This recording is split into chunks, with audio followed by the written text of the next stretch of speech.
কতই রঙ্গ দেখি এই দুনিয়ায়। কি জানো তো, প্রতিটা খেলার না শেষ আছে, যে কোনো খেলার দেখবে শেষ আছে, কিন্তু এই যে একটা খেলা বা এই যে একটা চক্রব্যূহ চারিদিক থেকে সবাই মিলে তৈরি করেছে, এই খেলা বা এই চক্রব্যূহের শেষ আমার মনে হয় কোনোদিনই হবে না। একটার পর একটা নতুন নতুন তথ্য তোমাদের সামনে জাস্ট উঠে আসতে থাকবে। এবং আজকের এই ভিডিওতে তোমাদেরকে এমন একটা জিনিস দেখাবো যেটা তোমরা হয়তো প্রত্যেকে দেখার জন্য গভীর আগ্রহে এই 9 মাস যাবৎ বসেছিলে। কি বলতো, সেই পপুলার চ্যাটিং, যেই চ্যাটিংকে দেখে সন্দীপদা জাস্ট অবাক হয়ে গেছিল যে আমার ওয়াইফ আমার পাশে বসে কোনো এক পরপুরুষের সাথে এইরকম চ্যাটিং করছে, আবার কি বান্ধবীর নাম করে। মানে কতটা মাস্টার মাইন্ড প্ল্যানিং একটা বাচ্চা মেয়ের মাথায় ঘুরতে পারে, তোমরা জাস্ট চ্যাটিংটা দেখলে না অবাক হয়ে যাবে, জাস্ট অবাক হয়ে যাবে। হ্যাঁ, তোমাদের সামনে আজকে আমি এইরকমই কিছু প্রমাণ দিয়ে ভিডিও নিয়ে চলে এসেছি, অবশ্যই চ্যাটিংটাও দেবো। তো হ্যালো গাইজ বন্ধুরা, তোমরা কেমন আছো? আশা করছি খুব ভালো আছো, আর আমি খুব ভালো আছি। পায়েলস ফ্যামিলিতে নতুন একটা ভিডিওই তোমাদেরকে অনেক অনেক স্বাগত জানাচ্ছি। বেশ কিছুদিন আগে বলাটা ভুল, 9 মাস আগেই বলি, যখন এই বাচ্চার মাকে নিয়ে আমরা যখন ভিডিও করতে আরম্ভ করি, প্রথম নেগেটিভ ভিডিও করতে আরম্ভ করি, তখন কিন্তু বেশিরভাগ ভিউয়ার্স বা বেশিরভাগ মানুষ কিন্তু আমাদের দিকেই একটাই প্রশ্ন করে যে একটা ছেলে আর একটা মেয়ে হোয়াটসঅ্যাপ কিংবা এফবিতে যদি নর্মাল কিছু চ্যাটিং করে, তার মানে যে সে সেই ছেলেটার সাথে বা ছেলেটা এই মেয়েটার সাথে কোনো রকম নোংরা সম্পর্কে জড়িত বা পরকীয়ায় লিপ্ত, এরকম কিন্তু কোনো রকম কোনো কথা হয় না, বা এরকম কোনো কিছু বিষয় নেই। চ্যাটিং তো একে অপরের সাথে করতেই পারে। মানে কি জানো তো, আমরা কোনো সময় কারোর সাথে চ্যাটিং করি না, আমাদের জীবনে কোনো মানে আমি নর্মাল বান্ধবীর কথা বলছি, নর্মাল বান্ধবী তথা নর্মাল বন্ধুও নেই, কেউই নেই, শুধুমাত্র যা ছিল এই বাচ্চার মায়ের ছিল। এবং সেই কারণেই তার এই চ্যাটিংটাকে অনেকেই জাস্ট এমনি চ্যাটিং বলে বুঝিয়ে দিতে চেয়েছিল। কিন্তু আমরা তোমাদের সামনে বলেছিলাম যে না, সেই চ্যাটিংয়ের মধ্যে এমন কিছু ছিল যেই চ্যাটিং দেখলে তোমরা জাস্ট অবাক হবে। তো সেই চ্যাটিংয়ে আজকে তোমাদের সামনে দেখাবো, যেই চ্যাটিংয়ের মধ্যে কখনো কি একটা নর্মাল বান্ধবী, নর্মাল বন্ধু দুজনে মিলে এরকম চ্যাটিং করা যেতে পারে যে তোকে ঠিক কাছে পেলে আমি এইভাবে জড়িয়ে ধরবো, বা তোকে ঠিক তোর ড্রেসটা ঠিক আমি এইভাবে খুলবো। এটা কি একটা নর্মাল বন্ধু বান্ধবের মধ্যে কথা হতে পারে? শুনতে তোমাদের বড্ড বাজে লাগছে না? কি করবো বলো, বলতে তো হবেই। ভাবো একবার, আমি কথাগুলো বলছি বাচ্চার মা সম্পর্কে, সেখানে তোমরা ক্যামেরার ওপারে শুনতে যদি এতটা খারাপ লাগে, তাহলে একটা হাজবেন্ড যখন একটা তার ওয়াইফের এইরকম কিছু মানে কুরুচিকর তোমার স্ক্রিনশট বলো, তার হোয়াটসঅ্যাপ চ্যাটিং বলো, এফবি চ্যাটিং বলো যদি দেখতে পায়, তখন সেই হাজবেন্ড তার সেই ওয়াইফটাকে কি বরণডালা নিয়ে পুজো করা উচিত ছিল, নাকি তাকে এক থাপ্পড় মারে একবারে ত্রিভুবন একবারে দেখিয়ে দেওয়াটা উচিত ছিল? তবু তো বলবো সন্দীপদা অনেক ধৈর্য মানে শীল হয়ে এই 9 মাস যাবৎ এই জিনিসগুলো নিজের কাছে গোপনভাবে রেখে দিয়েছিল, রিভিল করেনি। যদি সত্যি সে চাইতো যে এই সংসারটা আর কোনোদিনও না জোড়া লাগুক, এখন নয় প্রথমের দিকে, তাহলে সে তো মন করলি প্রথম যেই দিন রাত 2টোর সময় ভিডিওটা নামিয়েছিল, সেই দিনকে এই সমস্ত চ্যাটিংগুলো দিয়ে কিন্তু সে ভিডিও নামাতে পারতো, কিন্তু সে করেনি। কারণ কি, তার কোনো না কোনো জায়গায় একটা আশা ছিল যে ঠিক আছে চলো, তুমিও মাথা গরমের মধ্যে করে ফেলেছো, মানে ভুল একটা তুমি করে ফেলেছো, মাথা গরমের মধ্যে তুমি বাড়ি ছেড়ে চলে গেছো, আমিও ভুল করে ফেলেছি, একটা মাথা গরমের মধ্যে ভিডিও দিয়েছি, দুজনের সমস্ত ভুল মেটামেটি করে শুধুমাত্র সন্তানের জন্য আমরা কিন্তু আবারও এই সংসার একসাথে করব। যেই কারণে জলপাইগুড়ির কাকু কাকিমা তথা সন্দীপদার নিজেও কিন্তু এই সংসারটাকে জোড়া লাগাতে চেয়েছিল, কিন্তু বাচ্চার মা এতটাই সেই স্পেশাল বন্ধুর প্রতি আকৃষ্ট বা ফিদা বা ফ্যান ছিল যে সেই ছেলেটার কাছ থেকে সে কোনো মতেই কিন্তু বেরিয়ে আসতে পারেনি। আর সন্দীপদা যে কথাটা বারংবার বলতো যে এমন কিছু অস্ত্র সেই স্পেশাল বন্ধুর কাছে ছিল, যেই কারণে মন চাইলেও কিন্তু এই বাচ্চার মা বেরিয়ে আসতে পারতো না। এইবার তোমরা বলো তো, কোন একটা বন্ধু, কোন একটা বান্ধবী, এই যারা আমার ভিডিও দেখছে, আমি এখানে শুধু আমার পজিটিভ ভিউয়ার্সদের বলছি না, যারা নেগেটিভ ভিউয়ার্স আছে, তো তোমরাও নিশ্চয়ই তোমাদের ওয়াইটি প্ল্যাটফর্মে কিছু না কিছু বন্ধু বান্ধব তৈরি হয়ে গেছে, সেখানে তাদের সাথে কথা বলার লেভেলটা ঠিক কিন্তু একটা সীমাবদ্ধতার মধ্যে থাকে। সেখানে তোমাদের কথা বলার লেভেলটা কি তাদের হাজবেন্ড অবধি পৌঁছে যায়? নিশ্চয়ই যায় না। তাদের সাথে অবধি কথা বলার লেভেলটা থাকে। তাহলে একবার ভেবে দেখো তো, যদি কোনো হাজবেন্ড এরকম কিছু দেখতে পায়, তার মেজাজটা ঠিক সেই সময় কিরকম হয়? এবং তার মধ্যে আবার কি দেখেছে যে আইডিটা কাকে দিয়ে, কার নাম দিয়ে সেভ করা, স্পেশাল বান্ধবী ভঙ্গি, অরিজিনাল নাম কিন্তু আমি এখানে নিচ্ছি না, তো এই তো স্ক্রিনশট তোমাদের সামনে দেবো। তার আগে কিছু কথা আমি বলে নিতে চাই। সন্দীপদা নাকি এই জিন্স প্যান্ট বালিকে মলেস্ট করেছে, রিয়েলি মলেস্ট করেছে? বাচ্চা কচি মেয়ে যে তাকে মলেস্ট করলো, আসে মলেস্ট হয়ে গেল। আচ্ছা, যেই জায়গায় যেই ডান্সিং কারে উঠে দুজনার শারীরিক চাহিদা মিটিয়েছে বলতে বাধ্য হচ্ছি না। এখানে বলবে যে সন্দীপদার নামে এরকম কথা অনেকে হয়তো বলবে, বলো না, কেন বলবো না, যেটা ঘটেছে এটা একদম সত্যি কথা, সেই জন্যই বলছি তোমাদের সামনে। তো এই যে বাচ্চা মেয়েটা এই সমস্ত কুকর্ম, এই যে দালালের মারফত শুনতে পেলাম হাতের মাধ্যমে সমস্ত কিছু করেছে, সেখানে বাচ্চা মেয়েটা যেখানে সন্দীপদা তার সাথে দেখা করার আগে বলে দিয়েছে যে আমরা কিন্তু গার্লফ্রেন্ড বয়ফ্রেন্ড হতে পারবো না, আমরা স্পেশাল বন্ধু হতে পারবো, কারণ কি আমাদের দুজনেরই একটা করে সন্তান আছে, তাদের মুখের দিকে চেয়ে আমরা কিন্তু কখনোই গার্লফ্রেন্ড বয়ফ্রেন্ড হতে পারবো না, আমরা বেস্ট ফ্রেন্ড হতে পারবো। তারপরেও একটা ভদ্র ঘরের মেয়ে নিজে ইচ্ছা করে কি কেউ কারোর কাছে মলেস্ট হতে যাবে? নিশ্চয়ই যাবে না। তাহলে সে নিজের স্ব ইচ্ছাতেই ডান্সিং কারে উঠেছে এবং তাকে নিশ্চয়ই সন্দীপদা জোরজার মুলুকতার করে সমস্ত কিছু করেনি। সে সেই যে জায়গাটা করার একটা স্পেস দিয়েছে, সেই কারণে সন্দীপদা সেটাকে করেছে। তাহলে এখানে কি করে সেই মেয়েটাকে সন্দীপদা মলেস্ট করলো?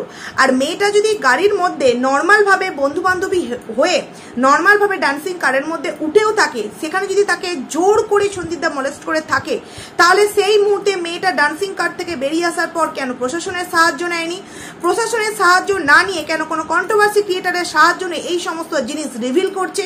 সে নাকি তার বাবার প্রিন্সেস, তার একবারও মনে ছিল না যে এই বিষয়গুলো ওয়াইটি প্ল্যাটফর্মে দিলে লাখো লাখো মানুষের কাছে চার্ট হয়ে যাবে? তার থেকে বরঞ্চ আমি যে জিনিসটাতে বিতাড়িত হয়েছি বা আমাকে যে আমি শুনছি নাকি তাকে নাকি অনেক স্বপ্ন দেখিয়েছিল সন্দীপদা, তো সেই স্বপ্ন পূরণ যেহেতু পূরণ করবে না বলে দিয়েছে সন্দীপদা, যেই কারণে নাকি মেয়েটা সমস্ত কিছু রিভিল করতে, যদি সেই রকমই হয় যে সমস্ত কিছু রিভিল তার স্বপ্ন পূরণ করা হয়নি বলে করছে, তাহলে এই যে এই লাখো লাখো মানুষের সামনে নিজের ক্যারেক্টারটা যে তুলে ধরতে পারে, সে কি কতটা ভদ্র এবং কতটা ভদ্র ফ্যামিলি থেকে বিলং করে, আশা করছি তোমরা বুঝতে পারছো।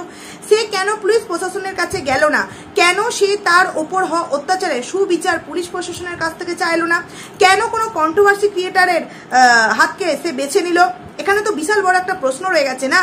সে কেন সেই ডান্সিং কারের মধ্যে চিৎকার করলো না, যেখানে এরকম একটা মানে জমজমাট জায়গা, যে ভিএনআর মোড়, আসানসোলের বানপুরের যে ভিএনআর মোড়, যে কফি শপ, সেখানে যে একটা জমজমাটি জায়গা, সেখানে কেন সে চিৎকার করলো না?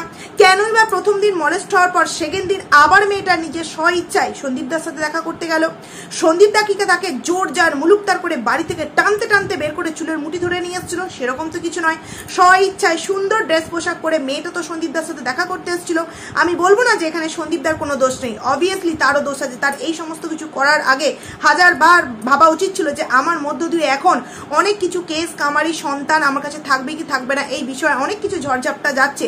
আমার অন্তত আমি যেহেতু 8-9 মাস এইভাবে থাকতে পারলাম, আমার উচিত আমার এই সময়টা সিঙ্গেল ভাবে থাকার, যাতে আমাকে কেউ কোনো দিক থেকে ফাঁসাতে না পারে। কিন্তু আরও একদিকে আমি এই কথাটাও বলবো যে মানুষের কাটা জায়গায় যখন কেউ খুব তাড়াতাড়ি মলম লাগিয়ে শুকিয়ে দেয়, তার প্রতি কিন্তু সেই মলমটার প্রতি সেই ব্যক্তি কিন্তু একটু বেশি নির্ভরশীল হয়ে ওঠে। ঠিক সেম মলমের কাজ করেছে এই জিন্স প্যান্ট বালি কন্যা নামক মেয়েটি। এইবার আসছি, এই যে ভেবে দেখো 498A কেস করার পর দুবার কোর্টের ডেট পার হয়ে যাওয়ার পর 1 ঘন্টা রিজার্ভ রুমে রাখার পর তার মাকে মানে শাশুড়ি মাকে পরকীয়া সম্পর্কে লিপ্ত করে দেওয়ার পর একটা ওয়াইফ শুধুমাত্র তাকে অ্যানিভার্সারি উইশ করছে কোনো রকম কোনো ফাঁদ ফন্দি ফিকির ছাড়া, এমনি তোমাদের কি মনে হয়? অনেকেই তোমরা আমাকে কালকের ভিডিওতে কমেন্টস করেছো যে কোন আইডিতে লাইভ হয়েছে, যেই দিনকে সন্দীপদার লাইভ হয়েছিল সেই দিনকে একটা লাইভ হয়েছে, তোমরা অনেকেই জিজ্ঞেস করেছো। ওয়াইটির যে দাদা ড্যাশ জয়, বুঝতে পারছো, ড্যাশ জয় হাট, আমি বলেই দিলাম এখানে, ওখানে একটা লাইভ অ্যারেঞ্জ করা হয়েছিল, যেখানে ওই দাদা, এই স্পেশাল দালাল এবং এই স্পেশাল বাচ্চার মায়ের যে স্পেশাল বন্ধু, সে সবাই কিন্তু উপস্থিত ছিল। তারা নিজেদের মতো করে সমস্ত কিছু সেইখানে কিন্তু উজাড় করে দিয়েছে। কি অবাস্তব লাগে না? সমাজসেবক দাদা এলো, বলে দিল যে ওই সরকারের সাথে আমার আজ থেকে আর কোনো সম্পর্ক রইল না, অথচ তার আইডি থেকে হাজবেন্ডকে অ্যানিভার্সারিতে উইশ করা হচ্ছে, অথচ সেই স্পেশাল মানুষকে সাথে নিয়ে অপর দিকের কোনো এক লাইভে দুজনে গিয়ে কথোপকথন করছে। তার সাথে নাকি আবার কোনো রকম কোনো সম্পর্ক নেই। মানে আমরা কি চোখে ঠুলি পড়ে বসে আছি, নাকি একদম মাথায় মানে সি লেখা আমাদের আছে? বন্ধুরা, কোনটা একবার ভেবে দেখো তো। আমরা নিজের চোখে দেখতে পাচ্ছি যে ওখানে বাচ্চার মা উপস্থিত আছে, বাচ্চার ওই মায়ের স্পেশাল বন্ধু উপস্থিত আছে। সেখানে বলা হচ্ছে যে নাকি সেই স্পেশাল বন্ধুর সাথে কোনো রকম কোনো সম্পর্ক নেই। না, সম্পর্ক নেই, এটা সম্পূর্ণ ভুল কথা। সম্পর্ক নেই, এটা আমাদের সামনে জাস্ট দেখানো হচ্ছে। সম্পর্ক তো অবভিয়াসলি আছে। এবং নতুন করে যে অ্যানিভার্সারির উইথ, এর মধ্যে কিন্তু বিশাল বড় একটা রহস্যের গন্ধ আমরা মনে হয় কন্ট্রোভার্সি ক্রিয়েটাররা হয়তো পেয়ে গেছি। না হলে যার আগের দিনকে নিয়ে হাজবেন্ডের নামে এরকম কথা বলা হচ্ছে কিছু কন্ট্রোভার্সি ক্রিয়েটারদের কাছে যে এইবার দেবে তোমাদের কাছ থেকে এসি ভিক্ষা চাইবে, সে কিনা পরের দিন তার হাজবেন্ডের মঙ্গলার্থে বা দুজনের বিবাহবার্ষিক দিনটা স্পেশাল করতে তাকে উইশ করলো। এটা ভাবা যায় বন্ধুরা? ভাবো একবার, কতটা কুল মাইন্ডের খিলাড়ি হলে এরকম কিছু করতে পারে বন্ধুরা। কুল মাইন্ডের খিলাড়ি হলে এরকম কিছু করতে পারে।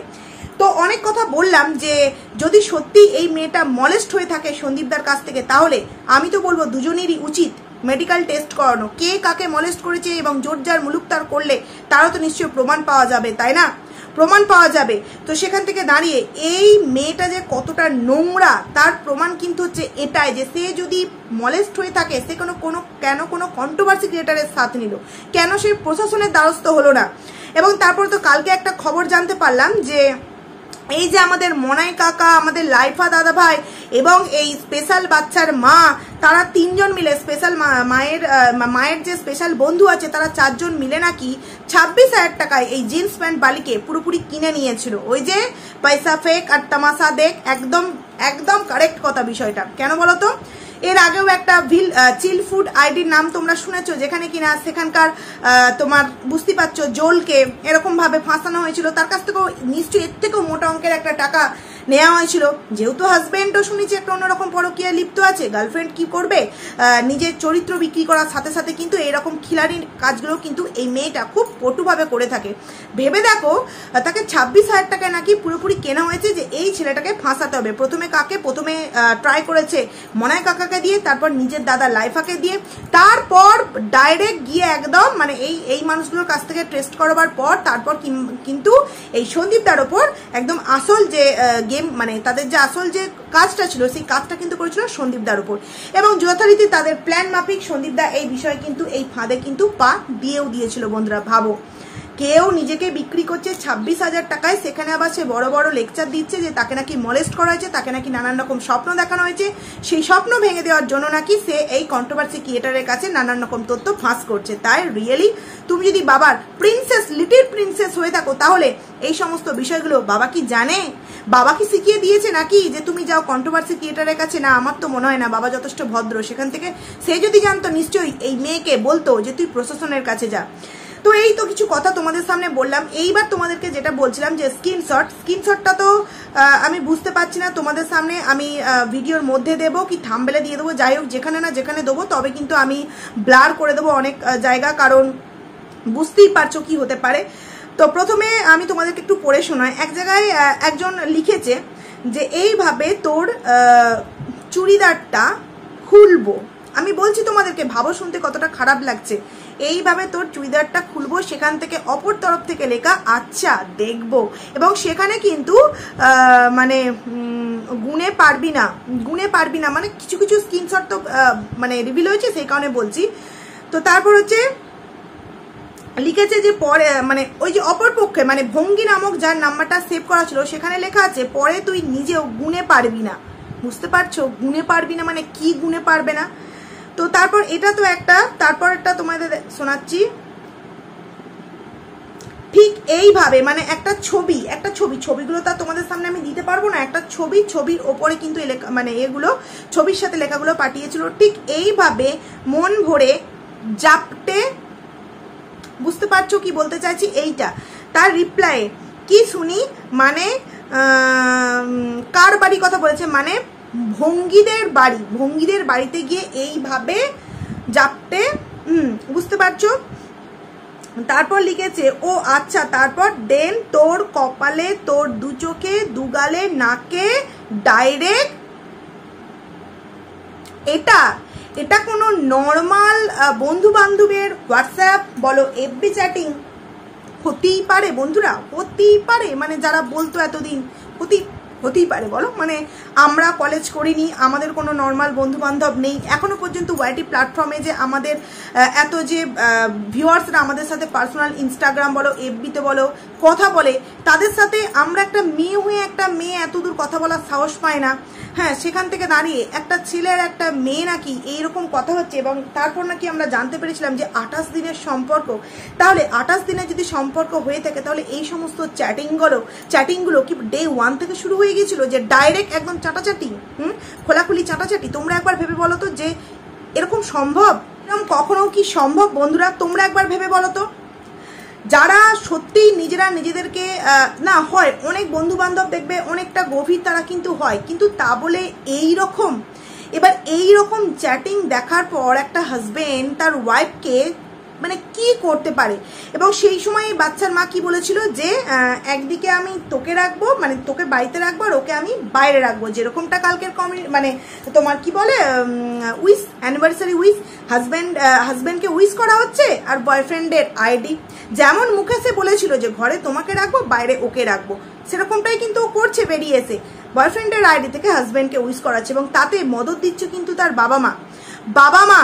একবার ভেবে দেখো, এইদিকে সন্দীপদাকে নিয়ে নানান রকম উল্টো পাল্টা কথা বলা হচ্ছে, যেখানে আমরা তো বলছি যে সন্দীপদা দুধের শিশু নয়, তার করার আগে 10 বার ভাবা উচিত ছিল, কিন্তু এই কথাটাও বলতে বাধ্য হচ্ছি যে সন্দীপদা যদি তার ওয়াইফ বেরিয়ে যাওয়ার পর কোনো একটা মেয়েকে নিয়ে নতুন স্বপ্ন দেখে এবং তাকে নিয়ে বাঁচার স্বপ্ন দেখে, এবং সেই মেয়েটা যদি এমন কিছু তার কাছ থেকে ডিমান্ড করে মানে তাকে বিয়ে করতে হবে, তাকে এই মুহূর্তে বিয়ে করতে হবে, এবং তাকে যদি বিয়ে না করে তাহলে কিন্তু সে তার সন্তানকে ওখানে রেখে বা সন্তানকে সাথে নিয়ে সন্দীপদাদের বাড়িতে যেন তেন প্রকারে কিন্তু চলে আসবে। এই যে একটা তার যে ডিমান্ড, এই ডিমান্ডটা সন্দীপদা পূরণ করতে পারেনি বলেই কিন্তু এই সমস্ত কথাবার্তা রিভিল হচ্ছে কোনো এক কন্ট্রোভার্সি ক্রিয়েটারের আইডির মাধ্যমে। তার মানে এখানে সত্যি যদি মেয়েটা সন্দীপদাকে মন থেকে পছন্দ করতো বা ভালোবাসতো তাহলে সন্দীপদার এই পরিস্থিতিটা কিন্তু বুঝতো। মেয়েটার যে কল রিভিলটা হয়েছে, মেয়েটা কিন্তু বলছে যে তুমি আমার এত কাছে কেন এসেছিলে? আমি কি তোমাকে বলেছিলাম আমার এত কাছে আসতে? তুমি কেন এসেছিলে? আমি তোমাকে বারণ করেছিলাম না? এরকম কিছু একটা কথা বলছে। সেখানে কিন্তু সন্দীপদা বলছে যে এই সমস্ত কথা তুমি বাদ দাও, কারণ কি সে এই সমস্ত বিষয় নিয়ে এখন ভাবতেই চায় না। আর এই যেই সমস্ত কল রেকর্ডগুলো তোমরা শুনতে পাচ্ছ, এগুলো কিন্তু এই রিসেন্টলি কল রেকর্ড। আগেকার কি কোনো রকম কোনো কল রেকর্ডিং, ডে 1-এর কোনো কল রেকর্ডিং কি তোমরা মানে শুনতে পেয়েছো বন্ধুরা? পাওনি। যখনই সন্দীপদার মধ্যে আর মেয়েটার মধ্যে যখনই সেই মেয়েটার চাহিদাটা অত্যাধিক একটা লেভেল অতিক্রম করে গিয়েছিল, তখন থেকেই যখন সন্দীপদা বলেছে যে দেখো এই মুহূর্তে এগুলো করা সম্ভব নয়, তখন কিন্তু মেয়েটা এই সমস্ত কিছু ফন্দি ফিকিরগুলো আঁকা যাকে বলে আঁকাউকি করতে থাকে, যে কিভাবে কোন পথ দিয়ে এগোলে এটার আমি সাকসেস পাবো। বন্ধুরা কি করে পাবো? আর কল রেকর্ডিং নেই এইটা বলাও ভুল, কারণ যদি সেই 26,000 টাকা দিয়ে কারোর কোনো একজন মানুষের কাছে বিক্রি অলরেডি হয়ে গিয়েও থাকে, তাহলে কোনো না কোনো একদিন কিন্তু আমরা নিশ্চয়ই সেই ডে 1-এর মানে কথাবার্তাও নিশ্চয়ই শুনতে পাবো, তাই না? তোমরা কি বলো? তোমাদের কি মনে হচ্ছে যে 26,000 টাকায় কি মেয়েটা সত্যিই বিক্রি হয়েছিল, নাকি এ সত্যি কোনো রকম কোনো বিক্রি বাটা কোনো প্ল্যানিং প্লটিং না করে নর্মালভাবে একটা ভিউয়ার্স হিসেবে সন্দীপদার সাথে কথোপকথন বলার পর তার চাহিদার লেভেলটা বিশাল একটা উঁচু জায়গায় পৌঁছে গিয়েছিল, এবং সেই উঁচু লেভেলটা সন্দীপদা এই মুহূর্তে পূরণ করতে না পারার জন্য মেয়েটা এই দালাল মারফত তার এই সমস্ত কথা আমাদের সামনে রিভিল করে দিল। বন্ধুরা তোমাদের কোনটা মনে হচ্ছে তোমরা অবশ্যই কিন্তু কমেন্টস করে জানিও, কারণ সবসময় যে আমরা একদম আমাদের ভাবনাটা রাইট এরকম কিন্তু নয়, তোমাদেরও অনেক সময় ভাবনাগুলো রাইট হয়, তাই না? তো আমার একটা ভাবনা ভুল হতেই পারে, কিন্তু সেখানে তোমাদের ভাবনাটা কি এটা কিন্তু অবশ্যই আমার জানার ইচ্ছা রইল, যে মেয়েটা কি সত্যি প্ল্যানিং মাফিক সমস্ত কিছু করলো সন্দীপদার সাথে, যেখানে কিনা সন্দীপদা নামে দোষ দিচ্ছে নানান রকম ক্রিয়েটার যে সন্দীপদা নাকি এই মেয়েটাকে মলেস্ট করেছে, নাকি মেয়েটা সত্যিকারই একজন ভিউয়ার্স হিসেবে সন্দীপদার জীবনে আসতে চেয়েছিল, যেখানে সন্দীপদার এই সময়টা নয় তাকে বিয়ে করে ঘরে নিয়ে আসা, কিন্তু সেই মেয়েটার এই মুহূর্তে চাহিদা হচ্ছে আমাকে বিয়ে করে ঘরে নিয়ে চলো, না হলে কিন্তু আমি আমার সন্তান সহ তোমার বাড়িতে গিয়ে হাজির হব। এই যে একটা চাহিদা, এই জায়গাটায় সন্দীপদা গিয়ে তাকে হয়তো বলে দিয়েছে যে না এই মুহূর্তে তোমাকে আমার বাড়িতে নিয়ে আসা সম্ভব নয়, কারণ বুঝতেই পারছো যেটা সন্দীপদা বলেছে সেটা কি কোনো ভুল কথা বলেছে? যেখানে এরকম একটা কেস কামারি চলছে, সেখানে সেই মেয়েটা তো নিশ্চয়ই জেনে বুঝেই তার সাথে সম্পর্কে জড়িয়েছিল, যে এখনো পর্যন্ত কেস না মিটলে কখনোই কিন্তু বিয়ে করতে ও আমাকে বিয়ে করতে পারবে না। তাহলে কোনটা সত্য তোমরা কিন্তু অবশ্যই কমেন্টস করে জানাবে। আমার তো মনে হয় এই যে প্ল্যানিং এটাকেই সত্য বলে আমার মনে হয়, কারণ দেখবে এই কিছুদিন হলে মনাইদার একটা নতুন আইডি ওপেন হয়েছে, যে আইডিকে কিন্তু এই বাচ্চার মা কমিউনিটি পোস্টে দিনের পর দিন দিয়ে যাচ্ছে। কোনো রকম কোনো স্বার্থ ছাড়া এই মনাই কাকা কি শুধুমাত্র ভালোবাসার তাগিদে তাকে এখন গাড়িতে করে নিয়ে যাচ্ছে, তার এই সমস্ত কুকর্মে হেল্প করছে বন্ধুরা? না, দেখলে অযোধ্যা বেড়াতে গিয়ে পুরো টোটালি একদম সবার সামনে লুকিয়ে চুরিয়ে বলে দিচ্ছিল, মানে এই যে বাচ্চার মা বলছিল যে আমার পাশের সিটটা মনায়ের কিছু তো বিষয়, কিছু তো কানেকশন ছিল, যেই কারণেই মনায়ও বলছিল হ্যাঁ আমার পাশে, ওর পাশের সিটটা আমার, যাতে না কেউ কিছু বুঝতে পারে। তো বিনা কারণে আইডি খুলবে, যে আইডিটা কমিউনিটি পোস্টে দিয়ে রাতারাতি কিন্তু 1K সাবস্ক্রাইবার মনিটাইজেশন অন করে টাকা ইনকাম করবে। বুঝতেই পারছো যে কেউ এ যুগে না বিনা কোনো কারণ ছাড়া কোনো রকম কোনো কাজ করে না বন্ধুরা, কোনো রকম কোনো কারণ ছাড়া কাজ করে না। এই কারণেই আমার মনে হয় এই কন্যা নামক মেয়েটির সাথে মনাই কাকুর যে একটা রিলেশন তৈরি হয়ে গেছিল, এই কারণেই তার যে গার্লফ্রেন্ড ছিল সৌলমী, তার সাথে এই মনাই কাকুর কিন্তু একটা ঝামেলা চলছিল। তখন হয়তো মেয়েটাকে সমস্ত কিছু ক্লিয়ার করে বলেনি, কারণ এই প্ল্যানিংটা তো হয়েছিল বাচ্চার মায়ের স্পেশাল বন্ধু এবং মনাই কাকা এবং ওই মেয়েটির মধ্যে। এর মধ্যে কোনো 5% জানুক সেটা হয়তো চায়নি এই বাচ্চার মা, যেই কারণে হয়তো মনাই কাকু তার গার্লফ্রেন্ডকে এই কথাগুলো বলতে পারেনি যে আমি শুধু কারো কোনো মেয়ের সাথে কিছু করছি না গো, এর মধ্যে অনেক কিছু ঘাপলা বিষয় আছে, আমি তোমার জন্যই করছি। এটা হয়তো সেই মুহূর্তে স্পেশাল বান্ধবী মৌলমীকে বলতে পারেনি, এবং যেই কারণে হয়তো মৌলবী এই মনাই কাকার সাথে একটুখানি খুঁটুমুটি হয়ে গেছিল। পরবর্তী সময় গিয়ে যখন সমস্ত কিছু ক্লিয়ার করে বলেছে, তখন এদের মধ্যে কিন্তু আবারও রিলেশনটা কিন্তু ঠিক হয়ে গেছে বন্ধুরা। এই কারণে প্ল্যান সাকসেসফুল হওয়ার কিছুদিনের মধ্যেই মনাই কাকু একটা আইডি ওপেন করে এই স্পেশাল যে তার মানে কি বাচ্চার মা, তার আইডিতে স্পেশালভাবে কিন্তু কমিউনিটি পোস্ট দেওয়া হচ্ছে এই মনাই কাকুর আইডিটাকে।